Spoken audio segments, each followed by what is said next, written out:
you know, like, I could be a big fish in a little pond, but why don't I try and be a big fish in a big pond? Like, why not? Just think about it. Like, from a young age, you are in front of a mirror every single day. You are in ballet tights and a bodysuit, like skin-tight clothing, amongst 20 other girls.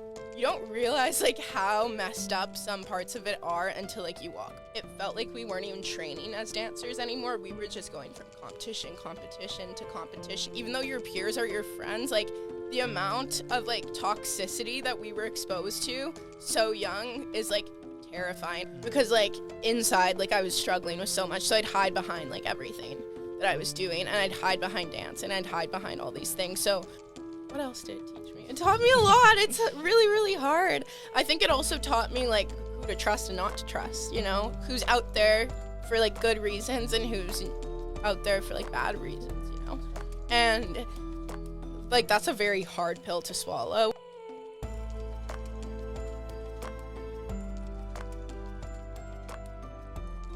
Bonjour. Welcome back to Le Podcast. Anyway, welcome back to Two for Ice Podcast, where we document the rise, stardom of Winnipeg's talent and personalities. #1 podcast in Winnipeg. Hit the subscribe button. We got a crazy guest for you today. I think you're going to like it. Let's bring on our guest for today. She's a dancer, a TV star, and here to talk about her journey. Please welcome Alexa Moist. Hello. Thank you for having me. Thanks for coming.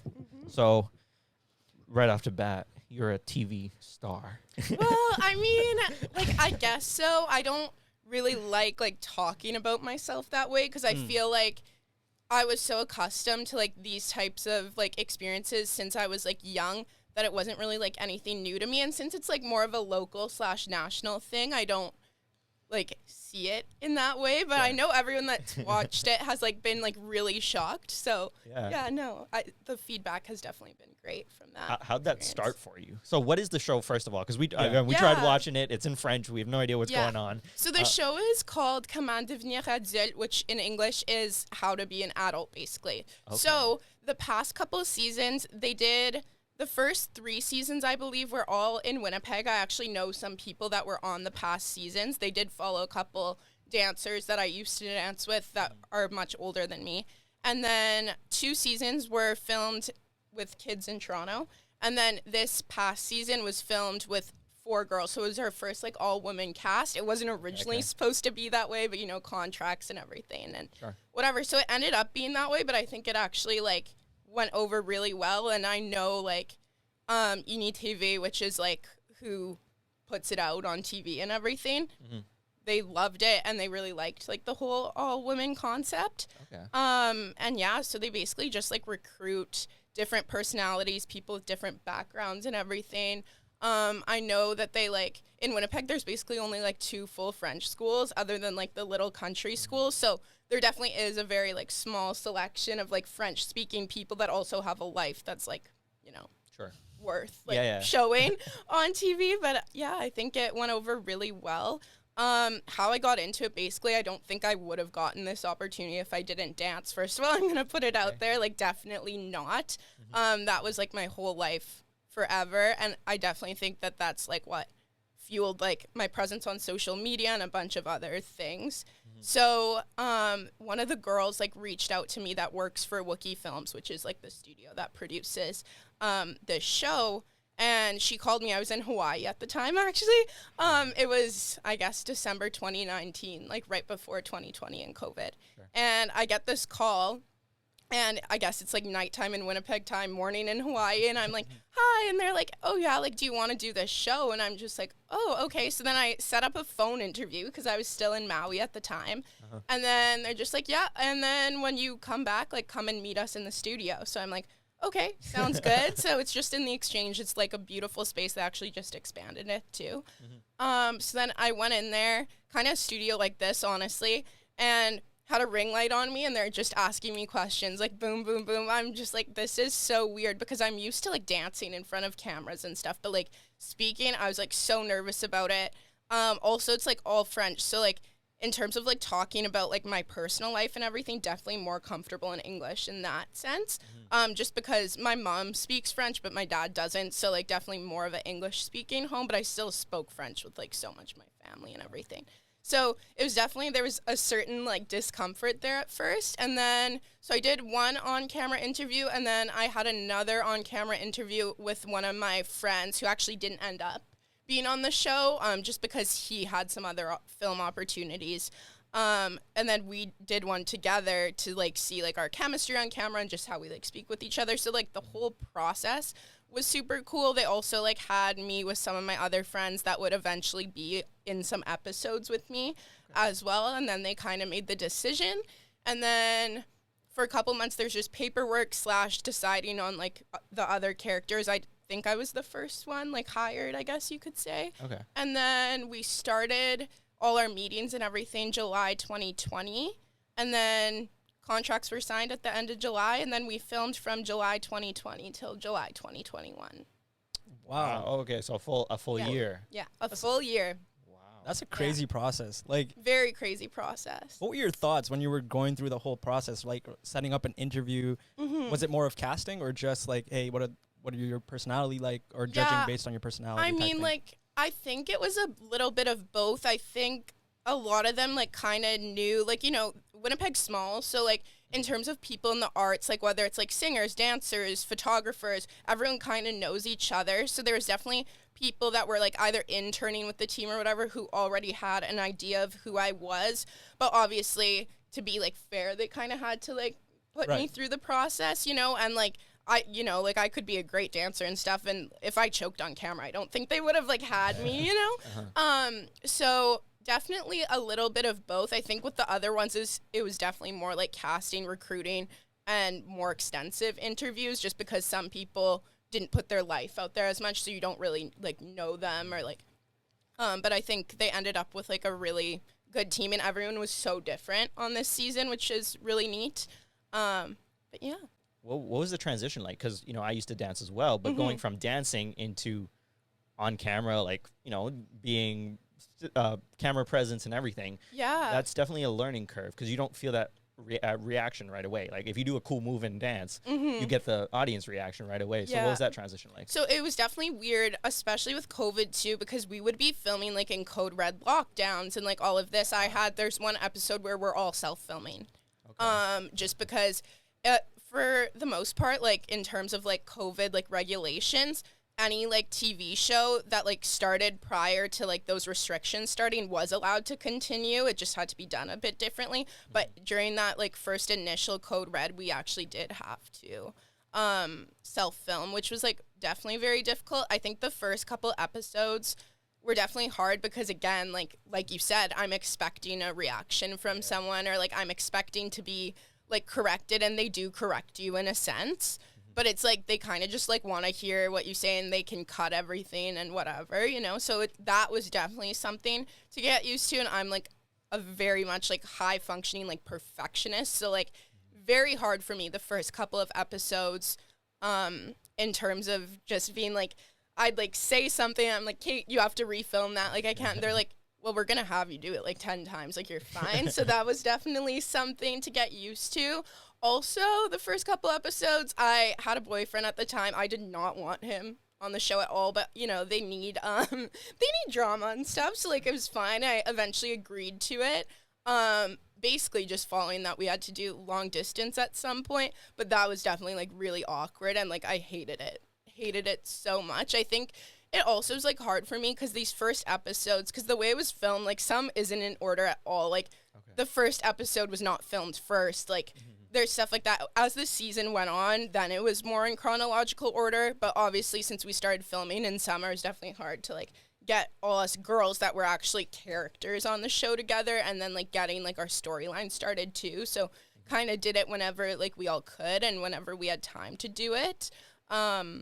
It's definitely hard for me though, because like the first couple episodes I was filming, my boyfriend was in it. I was like, number one, I didn't really agree to this. Number two, like, isn't this about me and sharing my story? Because that's the only reason why I did this show. I was like, I want to like talk to people, and at the end of the season, I like really talked about like the struggles that I've faced like during dance and just in my life, which like was really empowering for me. So I feel like the first bit was definitely hard to get through, and there was days I was like, I can't do this. And then I have to like talk on camera by myself, you know, and like speak about this. And then there was times I had to talk about it, and we had broken up, and I had to just be like, yeah, So, Well, like that's scary though, because like they can portray that however they want. They can stir the pot however they want. Exactly. They were very respectful about that. I have to give that to them. Like if someone like slipped up on like Confess Cam or whatever, they'd take it out and stuff like that. So we definitely had a say in what we wanted to share, but there's definitely stuff that was portrayed like how. But I think anybody that does like reality TV or anything like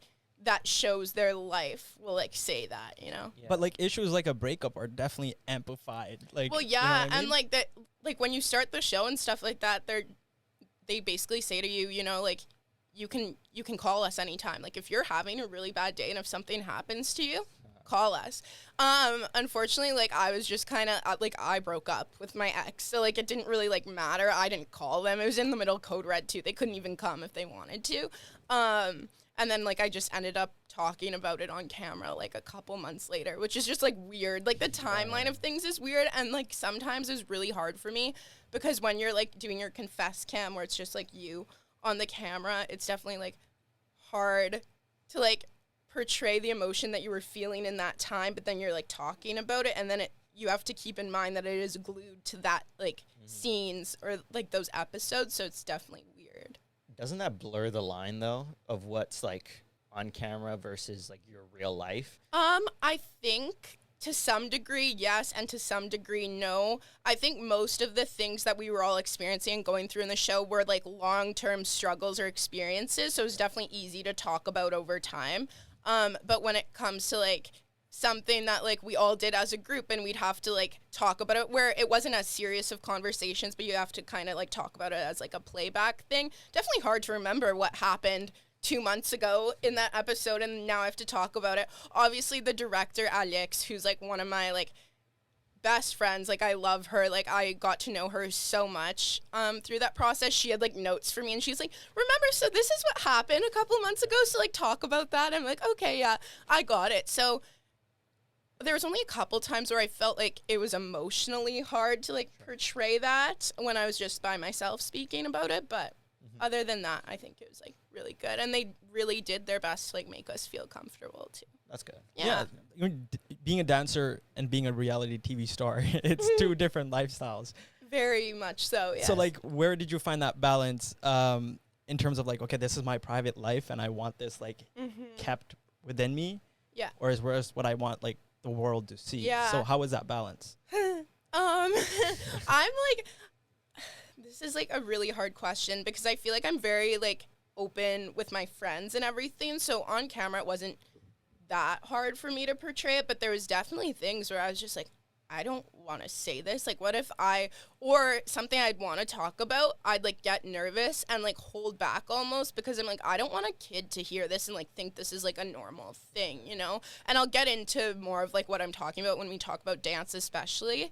But it was definitely, like, really hard in that sense, I think. And with dance, too, you know, your facility is your body. Like, it's not your voice. You don't have any equipment or anything. Like, it is your body, so it's definitely like you can mess up and whatever, and you can just practice and practice and practice for it to be good, whereas like shoots, like that shoot isn't happening again. Like, yeah, like we can retake stuff, but like it is what it is after that, you know? Yeah, but you're also playing a character, right? It is you, but you're also amplifying it a little bit. Amplifying it a lot, and I think the girls are all very different, you know? There's like one girl on there who's like very, like, she cares about the environment, she does like a lot of charity work and everything, whereas I have been so consumed in my own like experiences and everything that I look back and I'm like, I look so selfish right now. I look like all I care about is these materialistic things and all of that, which is not true at all. And like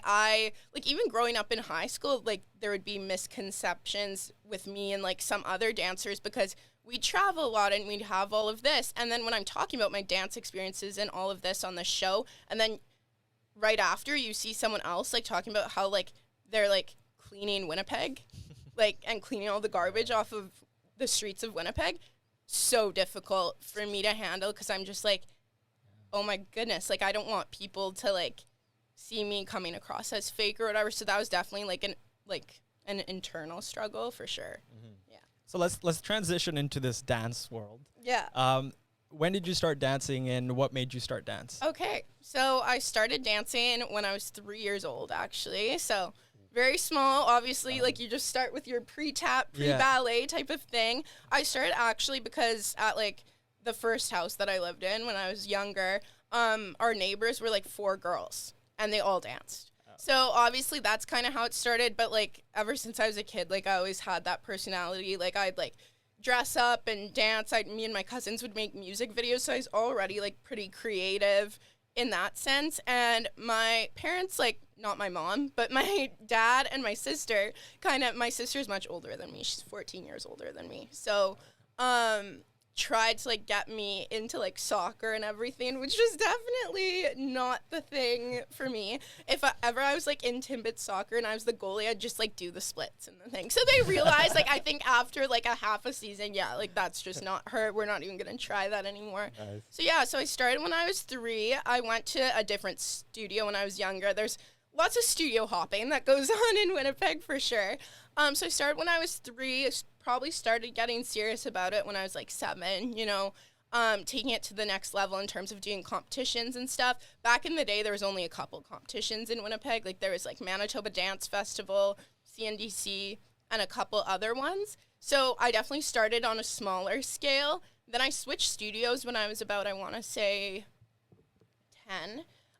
So then I switched, and then I got really into the ballet, and that's kind of when I started getting really, really good. I had a really good ballet teacher.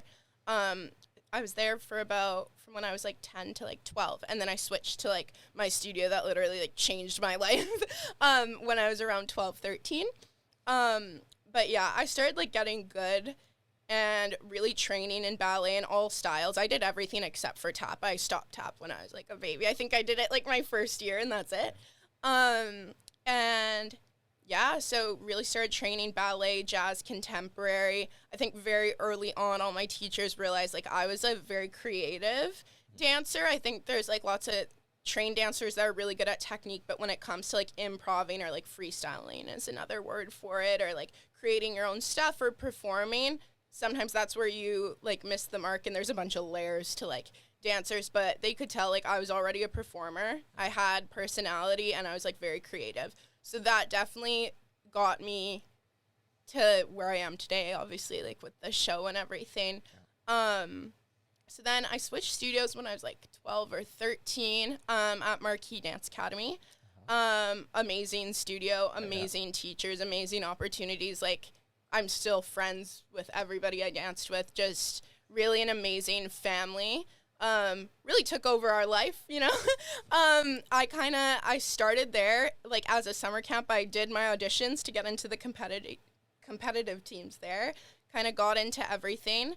And then we started like a summer camp, and like right away I was like put into this small group. This guy, Daniel Baker, who used to teach like our big dance conventions that you see at the convention center, like I Dance, Triple Threat, was doing a ballet small group with a couple of us girls, and all those girls that were in that small group are still my friends today. I work with some of them, so it's like very interesting to see how far we've all come. So right away at Marquee, like I was kind of just brought in. All the teachers were super welcoming. I definitely had like improvements to make. When anyone's coming from a different studio, you're coming from a different type of ballet training, a different type of jazz training, a whole different type of vibe, I guess. Like, and the studio I came from before was like very, very small, whereas Marquee's huge. Sure. You're in classes with 20 to 30 people, Yeah.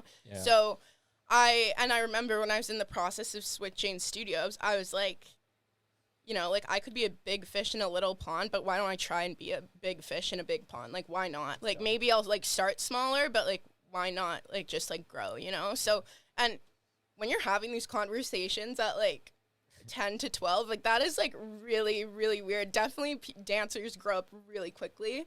But again, I wouldn't have the time management. I wouldn't be as successful as I am in like other aspects of my life without it. So yeah, Marquee was just like a journey. I think my first year there, like we did so many competitions. I was given a bunch of solos with different teachers, duos with some of my best guy friends today, and it was awesome. And we started traveling, doing conventions, competing. And then when I was in grade 11 in 2018, we actually were asked to audition for Team Canada, a couple of us dancers, to go to Poland in December of 2018. So I did these auditions in like May 2018. They were hosted at my studio, but obviously that doesn't guarantee anything. There's people from like all over Canada coming, and there was 2 Canadian teams just because Toronto and there's so much talent and there's so many dancers that you kind of had to have 2 Team Canadas in that sense. So there was 2 of us. So yeah, I was on a team with a couple of dancers that I grew up dancing with at Marquee, and then a couple others just from like Alberta. There was some from Brandon as well, who I'm also still friends with. So it's just like really cool. Like you meet so many amazing, talented people that like, and those relationships carry on through life. I mean, as of right now, they have anyways. Okay. So we did those auditions, and then we started learning everything in the summer for the Worlds, and practice.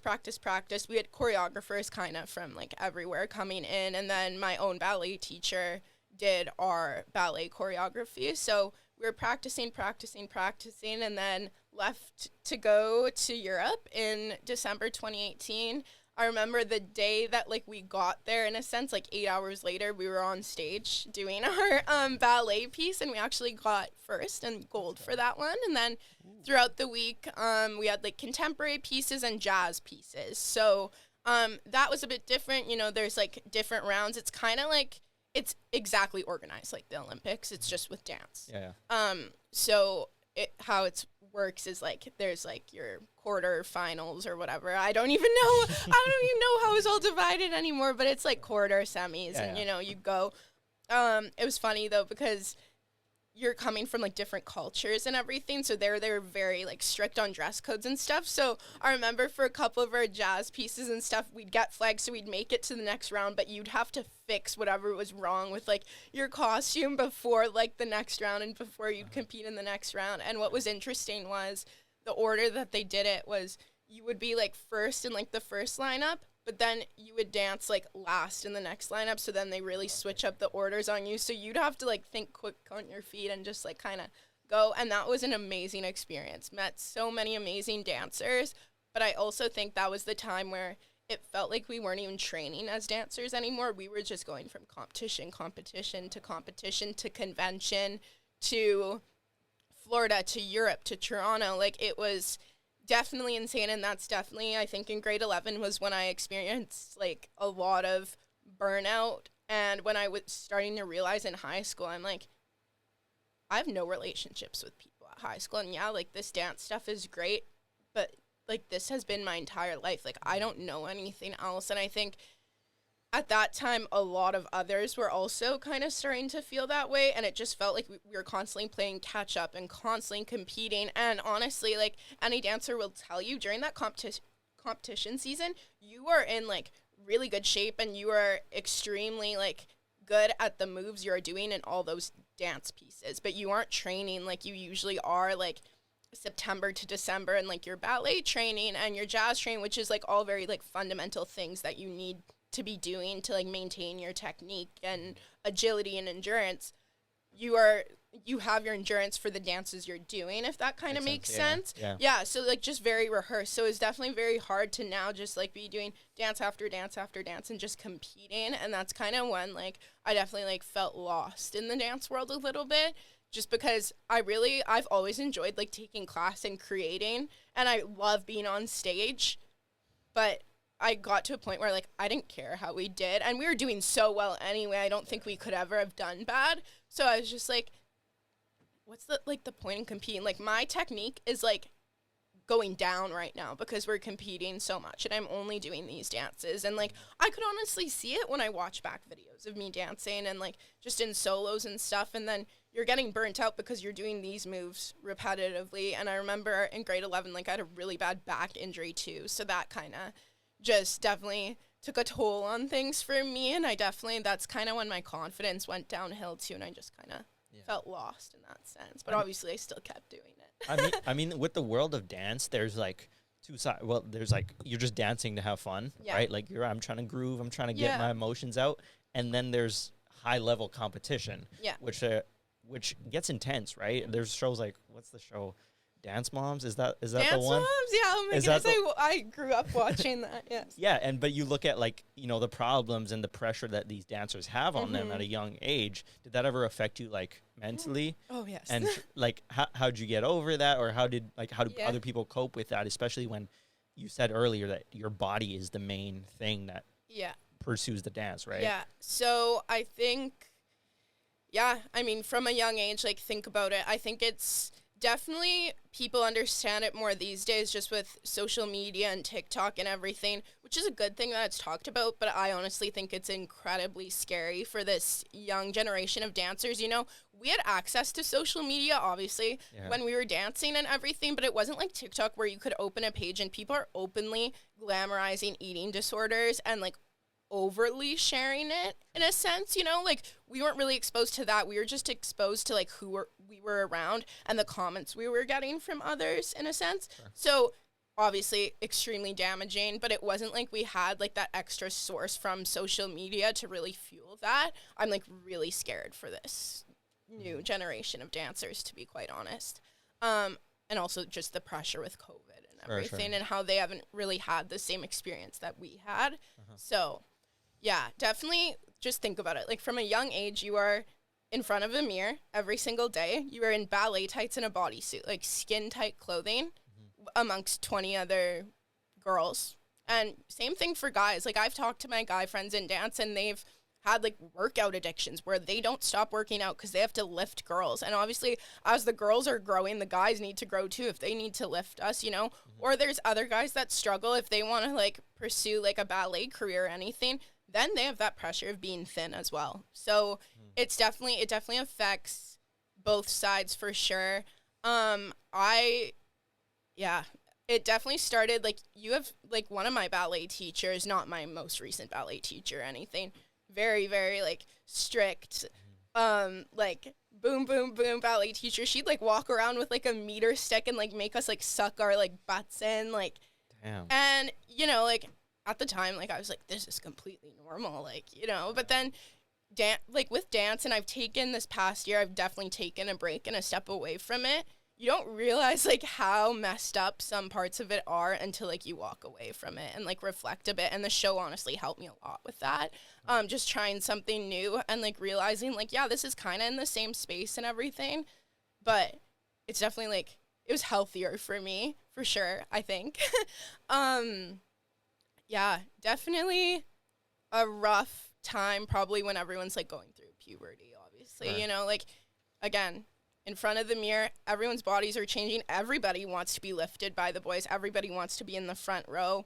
You know, like you all want those, you're competitive in like winning, but you're also competitive amongst your peers. And it like definitely gets to all of you. And even though your peers are your friends, like the amount of like toxicity that we were exposed to so young is like terrifying. I don't think there's toxicity and competitiveness in certain sports, but I think like dance and like certain things where like your body is the only thing involved and like fueling like your rank, that definitely hard to like go through in a sense. And it's also like hard, just like the rejection that you face like from a young age too, but it definitely like makes you stronger.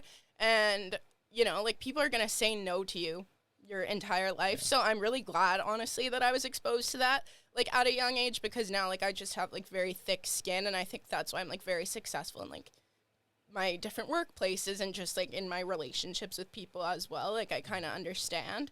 But yeah, I think also with dance, like you understand from a very young age like what a transactional relationship is too, you know.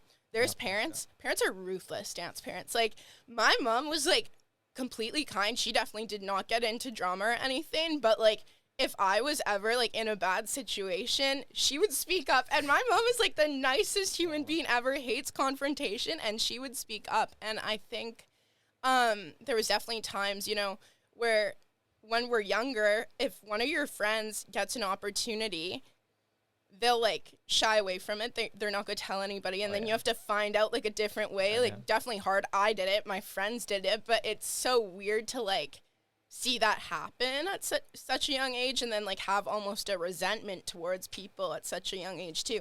And when you're that age, you don't really understand what's happening. So it was definitely hard to like process like reactions and stuff through all of that too.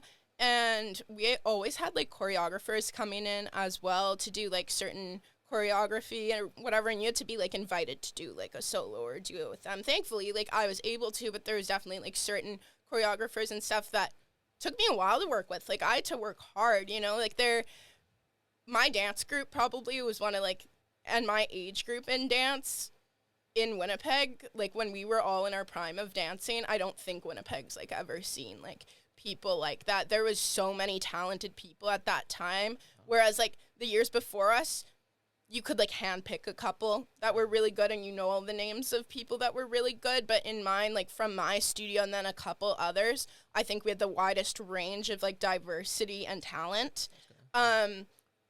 But with what comes with that is like a lot of like competitiveness between your peers, because I had some competition from other like studios, but I think most of my competition and my peers' competition, we were all each other and we were all best friends, and you're all like competing against each other, and you're all getting different opportunities from people. So it's definitely hard to like just turn around and like be best friends with that person like after, you know what I mean? And then there's like things like, well, that person's mom asked to do that. So you definitely kind of, which never really happened, but I think you're exposed to like these like transactional relationships and the search for recognition like really early on. Yeah. Like That's hard. growing up, like your childhood is your number one thing that shapes the rest of your life. Yeah. No matter what. Yeah.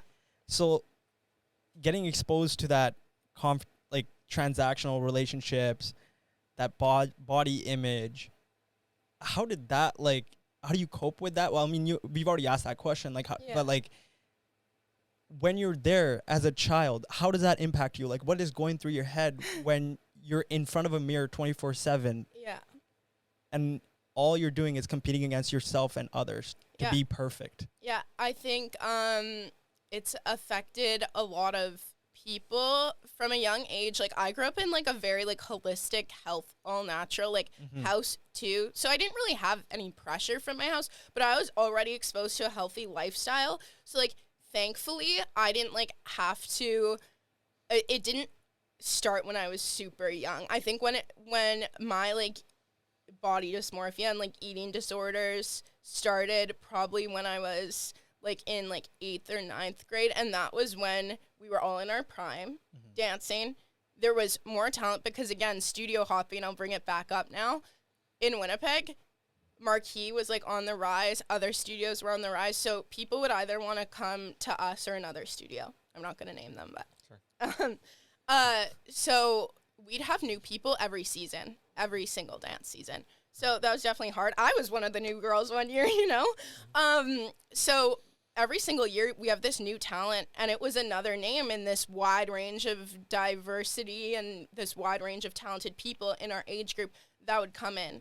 And obviously teachers are like, oh, they're new. We're going to like groom them, try and get them at the same level or maybe even better as these people. So I think it was hard because you always wanted to keep up. You didn't want to be overlooked. And the amount of times like I saw, you know, when I came in, it was like a whole different group, and I think only 4 of us like stayed in that up top place, because every year or every couple of months when a new person came in, someone would fall.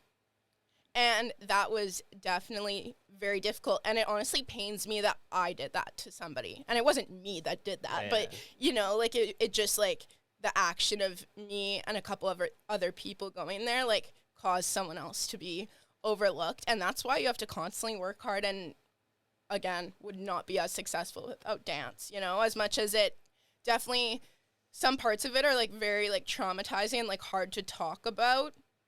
I like owe my entire like life to it basically. Yeah.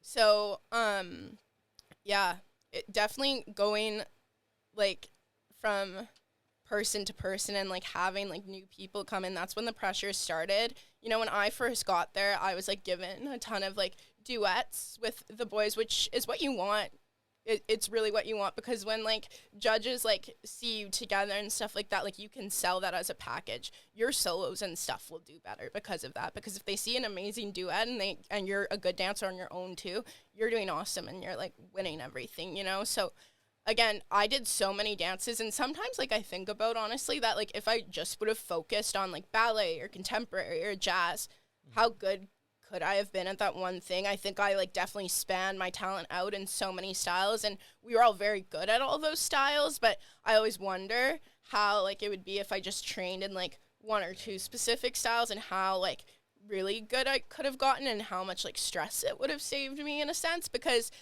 dance in Canada is like very different from dance in the States. Dance in the States, you basically kind of, you're a competitive dancer, like you're a competitive kid, or you are a trained dancer that like trains your whole life. Like you do recitals in some performances, but you're really trained like professionally to then go to like an art school like Juilliard, Alvin Ailey, or you know, places like that, NYU Tisch, like stuff like that. So yeah, so it's definitely very different here. All kids kind of start, if you're like talented enough, all kids kind of start as competitive kids. There definitely is like some training and some ballet schools in like Alberta, or if you go to Toronto, there's some as well. But in Canada, it's definitely more like you're competitive, and then you kind of want to see what you do with it after. And like I said, competition, especially when you get really into it and as you get older, your technique slides because you're so rehearsed in those dances that you don't have as much time to go into class too. Sure. So I think in the States too, lots of people stop when they do competitive dance, but then you see these trained dancers that are like way better than all these competitive kids because they're not as burnt out. They're training and training and training. Of course, they're going to get burnt out, but they're training everything, you know? Whereas like we train a lot, but then once competitive season, all that choreography starts, you're just doing that. So you're not doing your routine ballet stretches and all of that stuff. But how do you break the cycle of toxicity within dance? Like, especially with like social media going on, like you're constantly comparing, and it's not only dance too, like other sports as well. Yeah. The comparing is what leads to competition. Yeah. That's what leads you to be the best version of yourself. So if you get rid of that, you know, comparing nature, then everyone's like, oh, happy-go-lucky, you know? Yeah, I think in that sense, when like people are like trained dancers, there definitely is competition. There's competition in a normal class. Yeah. Where nobody's even being selected. You know, like a teacher's walking around correcting everybody, and I always loved getting corrections because I'm like, that means like I'm improving, and like that's awesome. Like, and it definitely, that part of me has definitely like followed through in like the jobs I have and stuff now, and I'm really like open to like constructive criticism and stuff. Sure. But I think there's a competitiveness in class, and even as we're doing like choreography and stuff, and we haven't even hit the stage and are being ranked yet, you want that front row spot. Exactly. You want all of that. So I think all of that, amongst being in front of these mirrors for 8 hours a day for like hours of your week, affected so many of us girls. And I've like seen so many people like stop dance, be in and out of the hospital, like awful. Thankfully, like my parents were like very, like they kind of like nipped it in the bud in a sense with me when I was younger, but I definitely think like it was more of like, Kate, we're pushing it under the carpet, and like if you keep doing this, like you can't dance. So you know, like you almost feel like a prisoner in your own home in a sense, because like you don't want to stop dancing, so like what are you gonna do? But I think then it like worked for a while because we're competing, but then when we kind of stopped and like COVID stuff was happening, that's kind of when it like all came back, and I'm just like, holy, like I'm not doing this every day. Yeah. I'm not it's such a complex thing, and there's so many layers to it. But yeah, I definitely think with social media too, we all now have that pressure from that, which is like, that's why I'm like really scared for this like new generation of like kids in general, but especially kids that dance. Yeah. But I think it's okay to be not perfect. You know, like, well, it is. Yeah. So like tell that to a dancer. But if you're doing that, like think about it. Like as a I'm gonna grow up and I want to have a family. Mm-hmm. Why would I put my kids through that? Like if I know like dance is gonna set that up. Yeah. Why put them through that trouble? I don't think everyone's dance experience was like that, if I'm going to be quite honest. Probably I think top tier. Yeah, right? we were the top tier of our age group. We were the best you could get in Winnipeg. I think we went the furthest that we could have, honestly. So if you dial that competition down a bit, if your kid's still in competitive dance and in a couple of dances, I don't think they're going to like talk about dance how I'm talking about it right now, you know? Yeah. Yeah, that's definitely a good question. I also think, you know, like you can easily put kids in rec and they'd be completely fine. I also like advice I give to like even parents that are getting their kids in dance. I'm like, yeah, it's fine for them to do groups in every style and like dip their toes in the water a bit.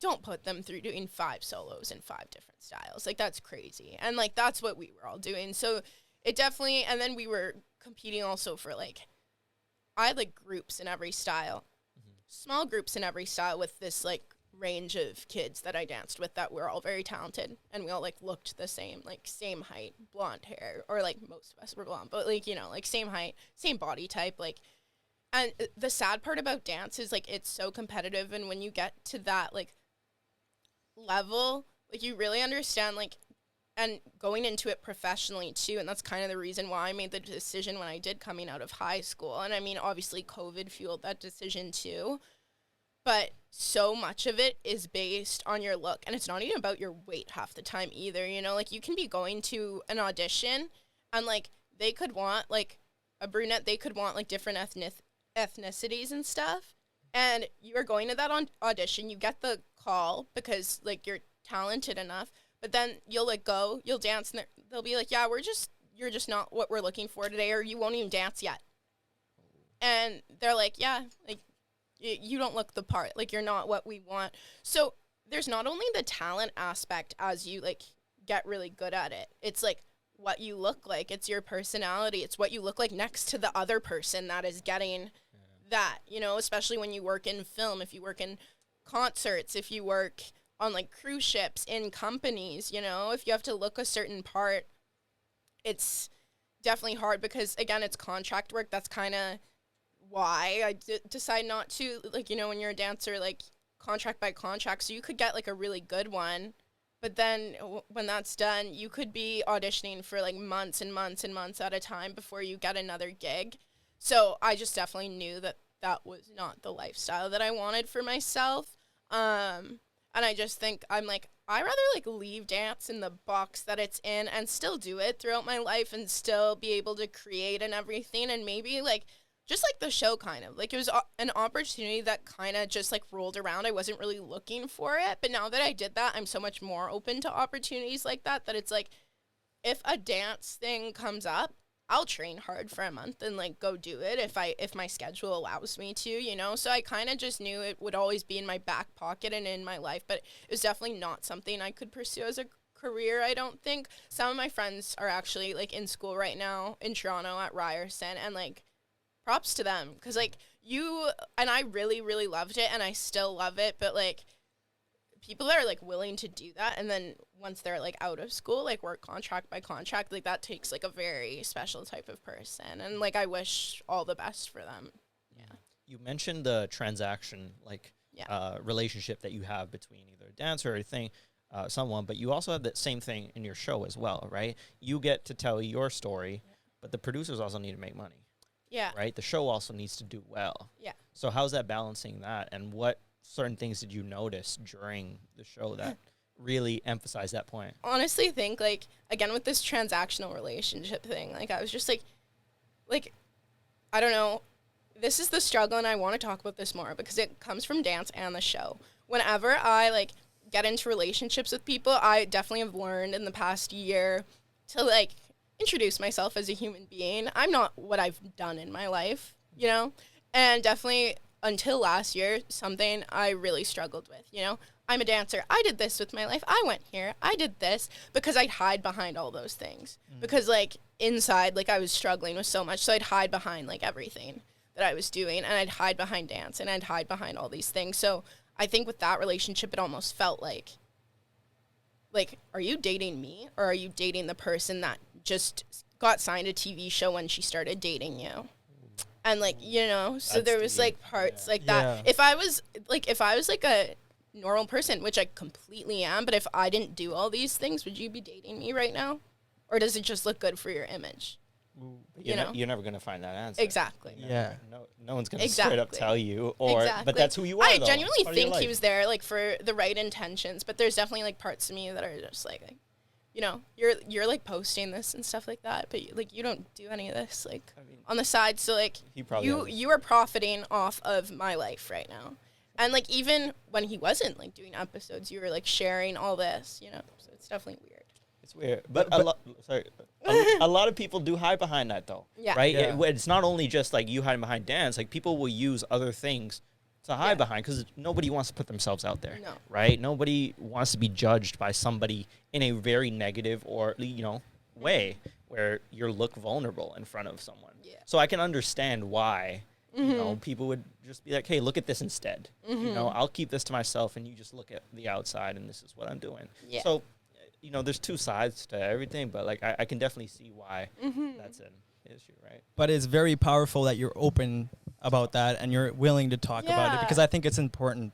I think it's super important, and it's something I like struggled with like for a very, very long time because again, when I was kind of talking about the burnout that I was starting to feel in like mid high school, I had no relationships with anybody from high school. They all knew me as this dancer that was very rarely at school. I did amazing in school, but like I'd be pulled out of school. I'd go at lunch to go practice at the studio. I'd go practice my solos at the studio. I'd be pulled out of school for competitions. I'd miss weeks at a time because I was traveling. You know, it was clear that I only cared about my friendships at dance, my relationships at dance, and like dance as a whole. I didn't care about any relationships I had with people in high school until my last 2 years, and I do have some very good friends from high school now, which I think was very good for me to have people in my life that were separate from dance in that world. Yeah. So obviously you had ultimate highs and ultimate lows with dance. Yes. So tell us some stories about those, or some lessons that you've learned that you still apply to your life today. Yeah. So again, from a young age, you have a packed schedule. I think in my prime, I was dancing like 40 to over like 50 hours a week preparing for competition. We'd be there, like some of our hip hop groups, we'd be at the studio till like 1 a.m. the nights before competition. And keep in mind, we were all in high school.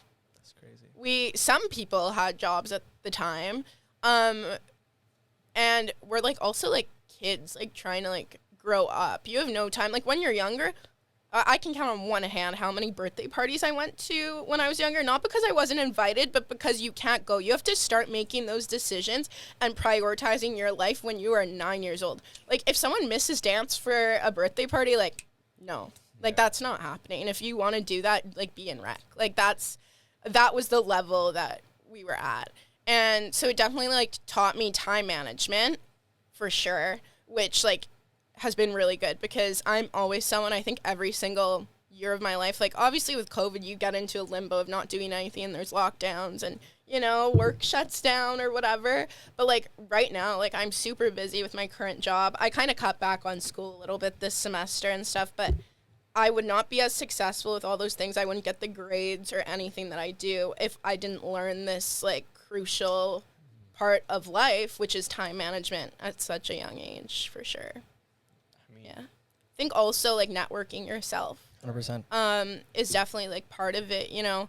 I have a teacher, she said like you want to have these 3 things and normally you can get away with having like 1 or 2 of them, but if you can have all these 3 things, always be kind to like everybody in the room, be open to networking yourself, be on time, and then be talented. But sometimes if you're on time and you're a good networker and you're not necessarily like the best one in the room, you can still get those opportunities, you know, because you show you're present in the moment and you're like open to like learning and everything. So definitely something I've always learned. And even now, like, again, with dance, you never know who you're talking to, you know, like someone you could be competing against when you were 10 could be the agent in like 8 years.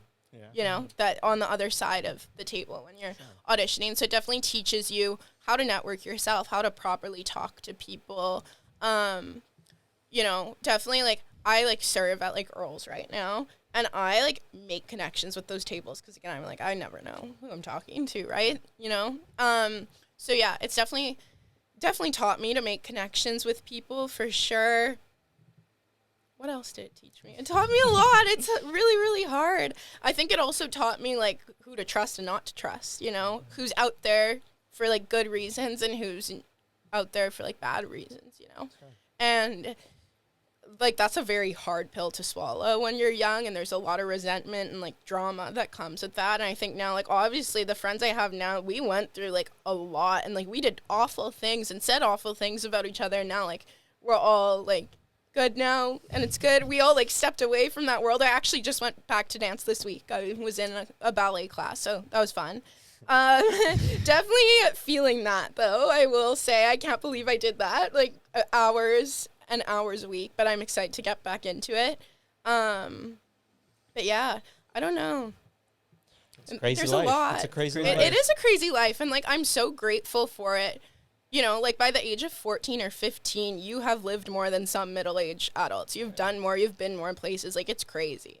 Just listening to this, I'm like, yo. Yeah. You've It's been to Hawaii, man. I don't think a lot of people understand it. Oh, you were a dancer. Like, what did you do? Like, you know, there's so many, like, misconceptions. And I was like, training so hard. Like, sure, I cannot play basketball in gym class, but I will literally beat you all in, like, the working out part and, like, the endurance part, you know? So it was, like, definitely hard for people to, like, understand you and understand that stress you're going through. Because it's, like, how bad could this be? You guys are traveling everywhere and you guys are doing all this. It's like we were training like so hard and really did not have a life. But then like in high school when we all had like that 1 inch of freedom to start partying and stuff like that, I definitely think we took that to the next level. Like definitely not good. Because we didn't live when we were younger. We didn't get the chance to like experience like anything or like anything social outside from dance. So, yeah, it was definitely, like, an adjustment, you know? Well, I definitely got a mean first position, so. Good. What is some advice you can give to that young dancer out there who's starting up and wanting to get into dance? Yeah, or someone who's currently in dance? I think always remember, like, why you started and the love you have for it. Because it is very easy when you get to a certain level of competitive dance to lose that part of you and to only care about the number of dances you have. The people who you work with, never mind. The people that like choreograph your dances. Like we would have like our home teachers that would teach us for months and months and months. No one cared if they got a solo with them. Everyone would want the solo of the person that's being flown in from Toronto or New York. Yeah. Which is like awful in a sense because these teachers like work so hard and they have families and they have lives and they've like worked in this industry for years, but because they're not a traveling choreographer, like they're like being overlooked now. So they also experience this form of witnessing these transactional relationships and they experience this competitiveness and all these issues as teachers as well. And that's another thing that's never talked about too. Wow. But yeah, I definitely would say remember like why you started. Don't overwork yourself. Like work with who you like. Don't work with who everyone else wants to work with. And I think I definitely learned that. You know, like if you connect with this teacher and they really understand your body and they really like respect you and they really understand like how you move and they're gonna like really put time and effort into an amazing piece for you and not just do it for the money, work with them and like do what you want. If you don't want to do a solo and you just want to focus on duos, do that. I think that is something that definitely like my generation of dance missed out on. We just overworked ourselves and tried to do everything. And I think it definitely would have been different for all of us if we didn't. Yeah. Again, super grateful. And like, it was like the best times of my life. I see on Instagram now, like all these little kids competing and I'm like so happy for them because it's been 2 years of no stages, no competition. So it's definitely nice to see all of that. But I just hope that like, even like with social media, you know, and just the talks about like anxiety and everything that like parents too will understand that you don't need to like overwork your kid. I think a lot of parents try and live through their kids. Yeah, of course. Through dancing. I think honestly in anything in life, I think a lot of parents put that type of pressure on their kids. But whoever you feel most comfortable with is honestly like something I like suggest to everybody. You know, you don't need to be working with who everyone else wants to work with and you know, if you want to like choose a different path, and even if you don't want to compete or do as many things, I think like that's really good to set that boundary when you're young, because at the end of the day, it takes like one solo and one dance to like get a high score and win everything. Obviously, it helps if you're in 20 and they recognize you all the time, but, you know, I think definitely just like have more balance and like live a little bit, because I feel like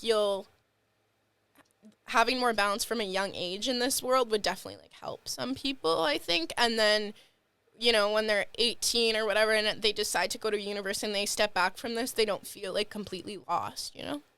Yeah. I like that. All right.